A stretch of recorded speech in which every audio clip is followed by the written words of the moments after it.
Assalamualaikum warahmatullahi wabarakatuh. Kang, izinkan saya untuk bertanya di halaman ini. Bismillahirrahmanirrahim. Pertanyaan saya, Kang, bagaimanakah kita mempertahankan diri jika ada musibah atau satu penganiayaan pada diri kita, atau membuat perjalanan ke satu tempat demi keselamatan diri kita dan keluarga. Bagaimanakah kita menggunakan ma'rifatullah tersebut? Adakah perlu kita membuat amalan dan sebagainya?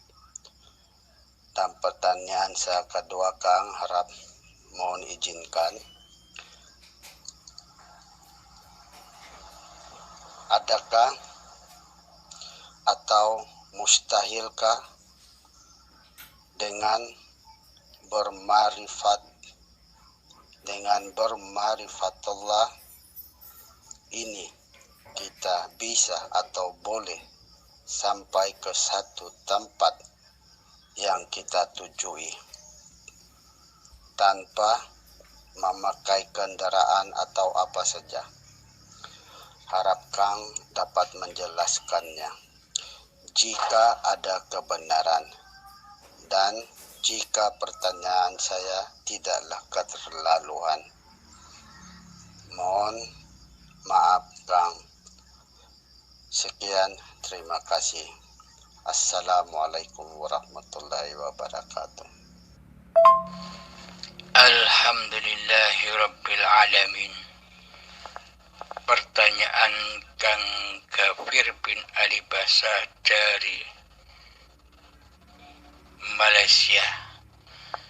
Jadi begini, Kang Mas, apapun yang kita kerjakan, apapun syariat yang kita kerjakan, hati tetap mengakui bahwa ini adalah kehendak dari Allah, perintah Allah. Jadi hati sudah tetap menyaksikan hidup ini Allah yang menguasakan badan untuk bertindak tanduk apapun itu. Pada intinya sama dengan waktu dulu ketika Anda belum mengenal Allah. Apapun yang Anda perbuat, apapun itu, akan tetapi dulu yang menjadi Tuhan adalah diri Anda, diri manusianya yang merasa wujud, yang merasa hidup, yang merasa berkuasa atas segala tindak lakunya badan. Akan tetapi saat ini pun dan kedepannya sama, tidak merubah apapun. Yang dirubah hanyalah kondisi hati. Kondisi hati ini loh yang dirubah, bukan merubah apa yang sudah dilakukan oleh badan. Yang dirubah hanya kondisi hati, pancarnya hati ini kepada uripe Allah, kepada hidupnya Allah, kepada hayatnya Allah, kepada kekuasaan Allah lah yang meliputi badan-badan ini bertindak tanduk apapun itu. Apapun yang dikerjakan sesuai dengan apa yang diutus oleh Allah. Bila di hati kita yang nyata Allah, akan tetapi bila di hati kita yang nyata masih manusianya, yang wujud masih manusianya, yang hidup masih manusianya, segala apapun tindakan badan-badan yang telah dilakukan oleh manusia itulah fahsya wal mungkar. Karena di hatinya, kondisi hatinya mensekutukan Allah dengan diri manusianya, mensekutukan hidupnya Allah dengan hidup manusianya, mensekutukan kehendak daya upaya dan ikhtiarnya Allah dengan kehendak daya upaya dan ikhtiar manusianya, mensekutukan kekuasaan Allah dengan kekuasaan manusianya selama ini. Maka dari itu, apapun yang tergerak di dalam hati, kerentek apapun, kehendak apapun yang ada di hati, tetap pancarkan, tetap pulangkan, tetap rojiunkan.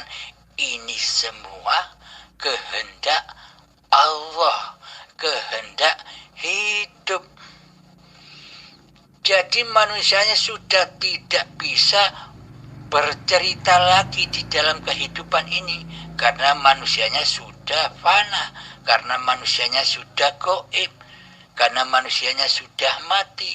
Yang ada di dalam cerita kehidupan ini Allah, apapun ceritanya.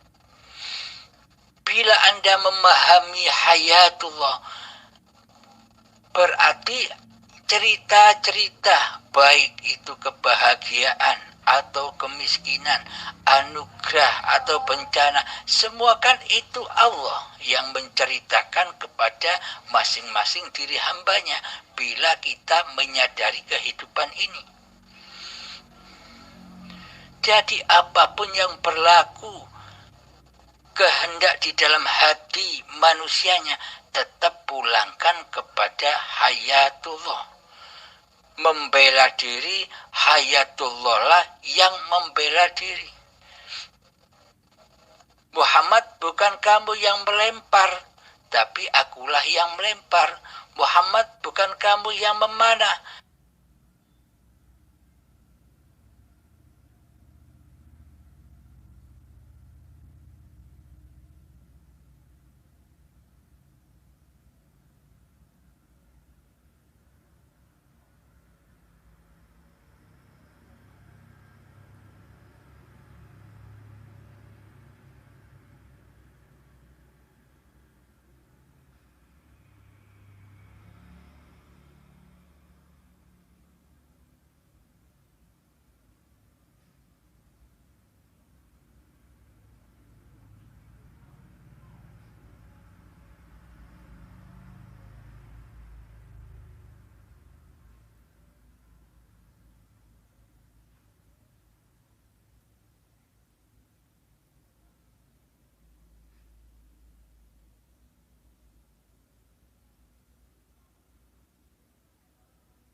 tapi akulah yang memanah.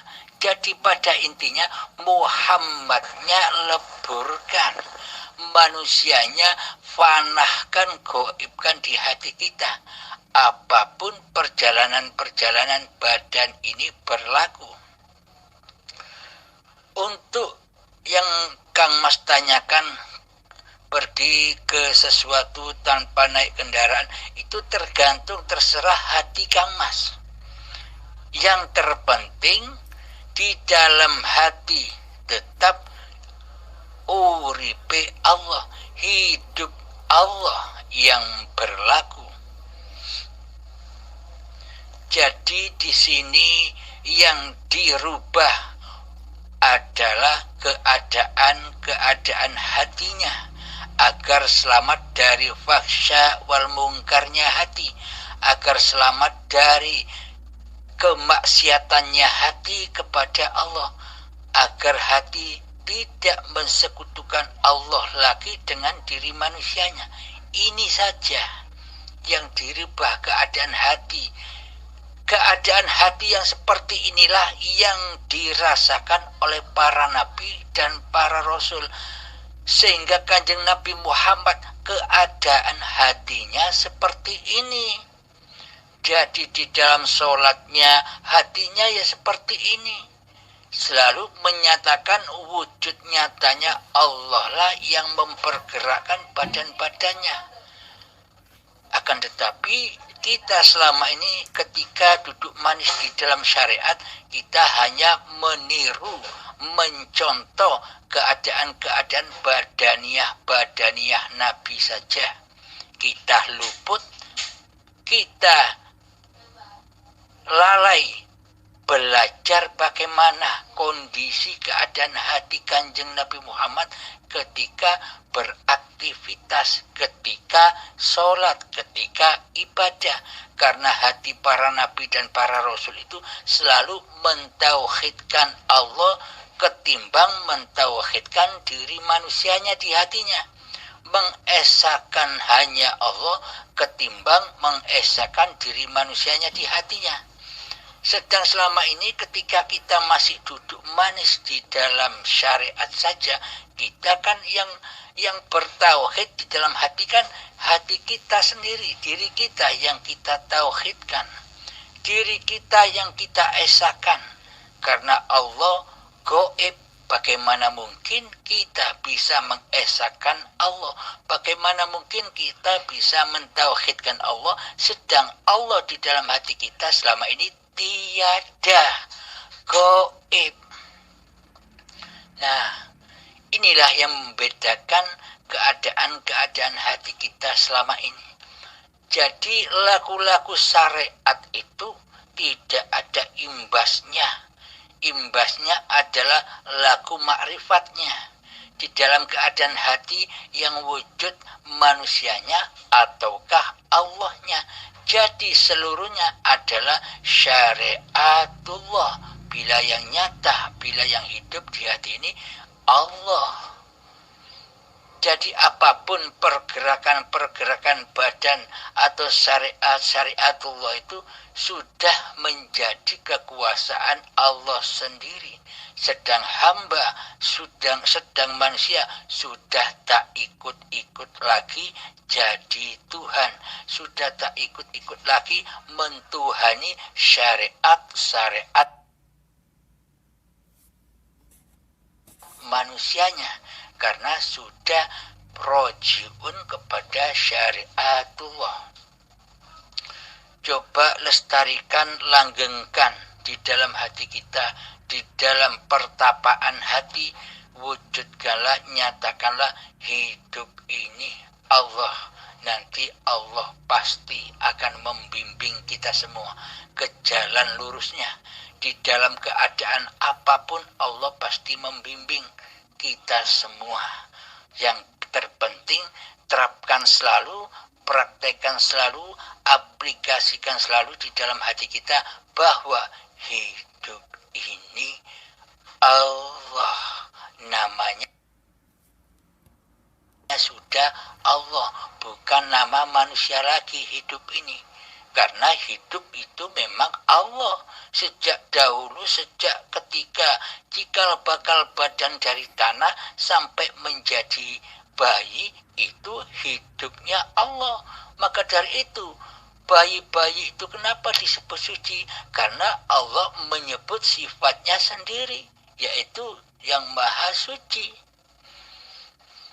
Maka dari itu, langgengkanlah keadaan hati yang seperti ini. Jadi nanti ketika bersyariat apapun, pasti yang terjadi adalah syariatullah. Tidak ada yang salah sedikit pun di dalamnya. Karena yang berawal sudah Allah. Manusianya sudah tak menjadi Allah lagi. Demikian Kang Mas Gafir dari Malaysia, semoga bisa dipahami. Assalamualaikum warahmatullahi wabarakatuh. Waalaikumsalam warahmatullahi wabarakatuh, Kang. Masya Allah, Allahu Akbar. Cukup terang bagi saya, Kang, bagi penerangan yang cukup jelas bagi saya. Alhamdulillahirrabbilalamin. Syukur pada Allah dan pada Kang karena memberi penjelasan dalam-dalamnya. Insya Allah akan saya pelajari semuanya apa yang Kang bagi nasihat pada diri saya, insya Allah. Amin ya rabbal alamin. Terima kasih banyak-banyak, Kang. Alhamdulillahirabbil alamin, Kang. Syukur kehadiratillahhi. Kalau diizinkan lagi, Kang, saya ada pertanyaan lagi yang terakhir. Pertanyaanlah, jika Kang masih izinkan saya untuk bertanya, saya akan kemukakan, tapi saya tunggu dulu jawaban daripada Kang jika ada izinnya, insya Allah. Alhamdulillahirrabbilalamin, Kang, karena mengizinkan saya membuat pertanyaan lagi di halaman ini, insyaallah. Assalamualaikum warahmatullahi wabarakatuh. Jadi pertanyaan saya, Kang, berbunyi macam ini. Pertanyaan saya adalah mengenai hal-hal datangnya kematian kita bagi orang-orang yang berma'rifatullah, bagi orang-orang yang sudah memahami bahwa diri kita ini adalah hanya pelaku, yang wujud hanyalah Allah semata-mata. Jadi pertanyaan saya, apabila sampainya ajal ataupun hari kematian ataupun sebelum datangnya kematian, adakah pemberitahuan dari Allah kepada kita ataupun terus menerus datangnya ajal kematian? Begitu, Kang. Ini pertanyaan saya soal kematian. Sama ada melalui beberapa hari kita akan mendapat tahu daripada Allah sendiri hari pemergian kita kepada Allah Subhanahu wa taala. Insyaallah, Kang, itu saja pertanyaan saya. Mohon dijelaskan. Assalamualaikum warahmatullahi wabarakatuh. Maafkan saya, Kang. Saya tambahkan sedikit pertanyaan saya itu mengenai Allah, yakni apabila datangnya hari kematian kita bagi orang-orang ma'rifatullah, adakah diri batin atau nur Allah itu berubah ketika datangnya hari kematian? Insyaallah, Kang. Alhamdulillahirabbil alamin. Allahumma shalli ala sayyidina Muhammad وعلى آل سيدنا محمد. رب اشرح لي صدري ويسر لي أمري واحلل عقدة من لساني يفقه قولي. آمين. Bismillahirrahmanirrahim. Apakah orang-orang makrifat itu akan mengetahui kapan ia akan mati? Kapan ia akan menemui ajalnya? Alhamdulillahirabbil alamin. Tentunya di sini makrifat itu adalah Allah sendiri, bukan manusianya yang makrifat. Manusianya tidak punya makrifat. Jadi ketika manusia sudah kembali ke alam fitrahnya, kembali ke alam hakikat diri sejatinya, di alam kegoiban, ke alam ketiadaan, ke alam kematian, di hati ini yang ada hanya uripe Allah, hidup ini Allah. Detik-detik itulah manusia sudah mati. Kita sudah mati. Nah, maka dari itu orang-orang yang sudah bermakrifat kepada diri sejati manusianya, ia akan tahu kapan kematiannya. Meskipun ajal secara badan masih hidup, tapi ia sudah tahu kematiannya, kapan ia akan mati. Sebelum ajal menjemput pun dia sudah tahu kematiannya di dalam hatinya. Apalagi ketika ajal menjemput. Sebelum ajal menjemput pun manusia itu sudah mati secara husnul khotimah, mati secara rela dan ridho kembali kepada Allah. Inilah bedanya kematian orang-orang yang makrifat dan orang-orang yang belum bermakrifat. Jika manusia yang belum bermakrifat tidak tahu kapan ia akan mati. Namun bagi orang-orang yang sudah bermakrifat kepada Tuhannya, maka saat ketika kewujudan diri manusianya sudah tak menjadi Tuhan di hatinya, itulah kematian bagi hamba-hambanya. Kembali rela dan ridho, menyatakan dalam hati bahwa hidup ini Allah. Nah, ketika itulah matilah hambanya. Alhamdulillahirabbil alamin. Husnul khotimah sudah diraih oleh hamba-hamba yang sudah mengenal diri dan mengenal Tuhannya.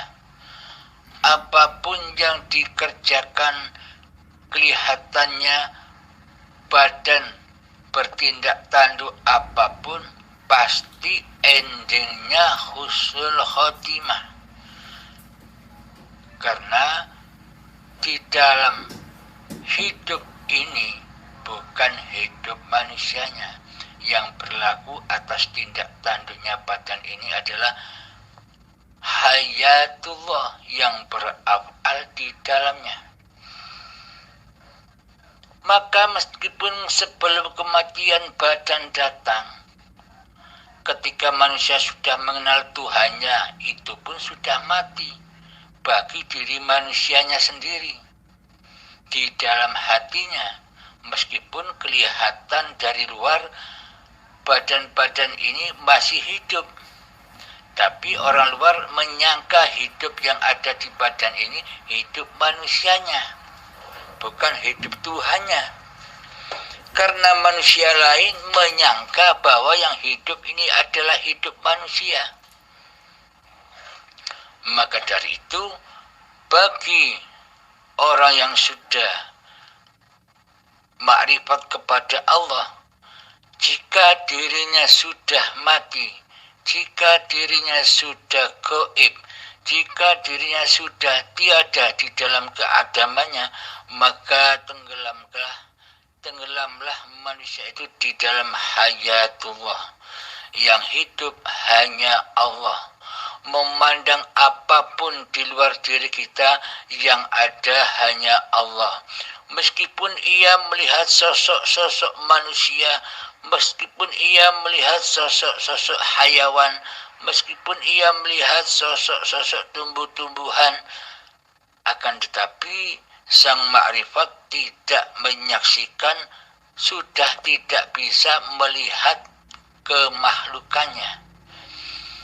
Karena yang ditembus oleh sang makrifat adalah hati dan hidupnya, bukan menembus hanya casingnya saja, bukan hanya menembus kulitnya saja.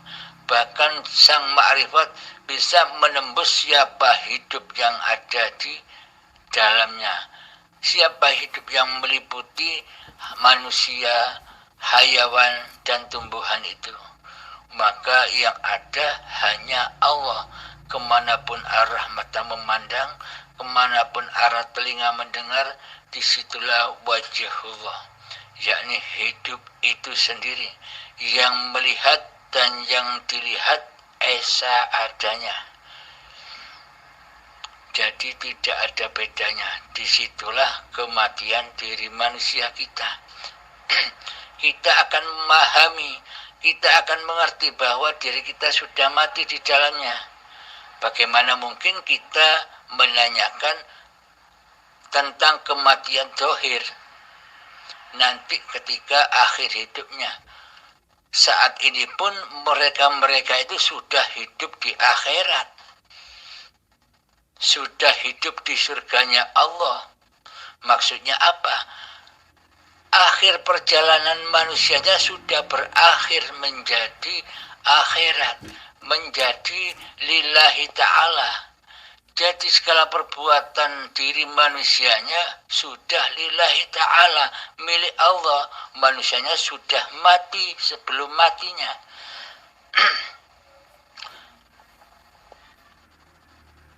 Jadi ketika datang ajal menjemput, ajal badan yang mati, hati sudah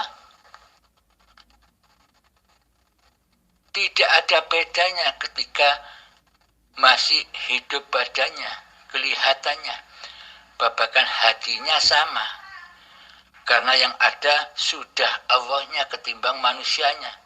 Ketika ajal menjemput sudah tak ada masalah lagi. Karena hakikatnya ia sudah mati, yang hidup hanya Allah. Jadi ketika kita berpraktek melakukan aplikasi kezuhudan, ketika datang klik bahwa hidup ini Allah, itulah kematian diri manusia kita. Hanya kitalah yang tahu kapan kita mati.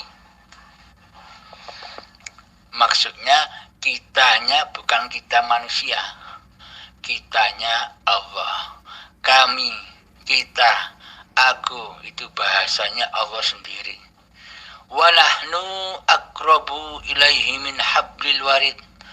Orang-orang syariat mengartikan wa nahnu ini, nahnunya malaikat. Padahal siapakah hidup yang ada di para malaikat itu? Siapakah hidup yang ada di dalam Israel itu?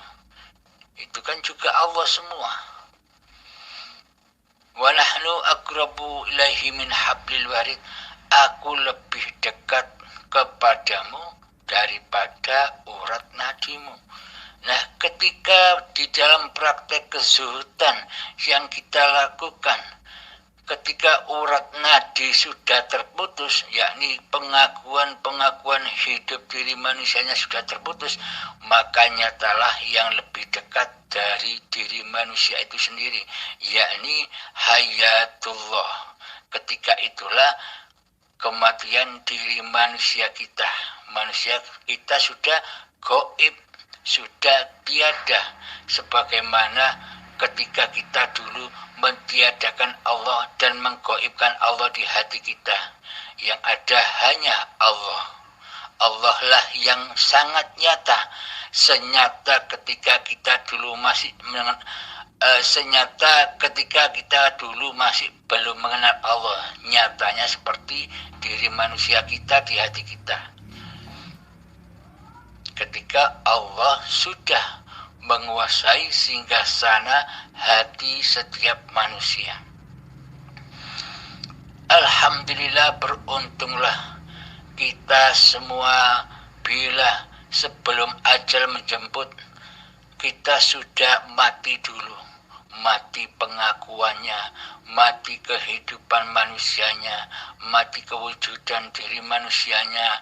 Ketika ajal menjemput tinggal tinggal meneruskan saja. Maksudnya ya seperti ketika zuhud itu sudah tidak ada makhluknya, yang ada hanya Allah.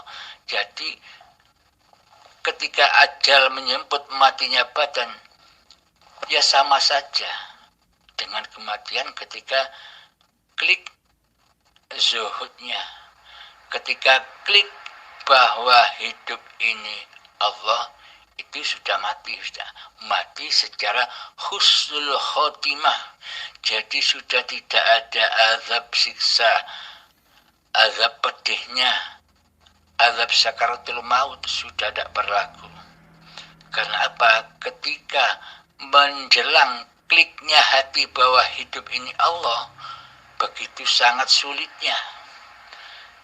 Jadi sakaratul mautnya sudah ditembus, sudah ditebus dengan rela dan ridho ketika masa-masa sulit untuk mengenal Allah, itulah sakaratul mautnya. Jadi bagi manusia yang belum mengenal Allah, yang saat hidupnya tidak mencari Tuhannya, ketika saat sakaratul maut, ia dicopot pelan-pelan keakuan dirinya, pengakuan hidupnya, pengakuan wujud dirinya, pengakuan hartanya, pengakuan anak istrinya dicopot pelan-pelan, sehingga sangatlah sakit azab itu. Seperti kambing dikuliti secara hidup-hidup 1000 kali sakitnya. Tujuannya pengelongkopan itu tujuannya hanya untuk pensucian kembali. Ketika badan sudah tak bernapas, maka sucilah kembali. Fitrah kembali, badan-badan ini kembali ke asalnya. Asal dari tanah, kembali ke tanah. Jadi proses dari jasad-jasad yang mati sampai berproses menjadi tanah, ya kita goib, tidak ada. Tidak ada rasa sakit, tidak ada rasa apapun, goib. Seperti halnya ketika Allah menghidupkan tanah hingga menjadi bayi yang suci. Sama dengan itu perjalanannya, kita tidak tahu apa-apa. Kita masih fitrah, maksudnya fitrah kemanusiaannya masih belum ada, tidak ada. Sama halnya kematian jasad. Jadi yang ada siksa, sengsara adanya di dunia ini. Ketika manusia merajai hati ini, ketika manusia masih mengaku-ngakui bahwa hidup ini hidup manusianya, maka disitulah siksa-siksa neraka dan siksa-siksa kubur. Disiksa hati kita, disiksa di dalam kuburan-kuburan badan-badan ini, kuburan berjalan. Jadi ketika ada talqin di pemakaman, yang ditalqin ini yang mati di dalam kuburan yang berjalan ini. Mati hatinya, mati jiwanya akan Tuhannya. Ditalqin marrobuka, siapa Tuhanmu? Allahu Rabbi. Nah, di situ penegasan, akuilah dengan rela dan ridho bahwa hidup ini Allah. Ditalqin itu penegasannya begitu kepada orang-orang yang mengantar jenazah, bukan kepada mayatnya. Mayatnya sudah tak ada pengertiannya, mayatnya sudah tak ada perasaannya, mayatnya sudah tak ada pendengarannya. Bagaimana ia akan mendengarkan talqin dari Pak Mudin? Siapakah yang paling mendengar saat Pak Mudin mentalkin mayat itu? Ya manusia yang mentakziai ke area pemakaman itu yang ditalkin. Jiwa-jiwa yang mati akan Tuhannya itu yang ditalkin. Alhamdulillahirabbil alamin. Untuk kematian, ketika kita sudah menyadari bahwa hidup ini Allah, saat itulah inna lillahi wa inna ilaihi roji'unnya kita kepada Allah. Hanya masing-masing diri kita lah yang tahu kematian diri kita sendiri. Alhamdulillahirabbil alamin. Semoga pemaparan ini bisa dipahami khususnya untuk saya sendiri dan buat kita semua. Alhamdulillahirabbil alamin. Akhirul kalam. Assalamualaikum warahmatullahi wabarakatuh.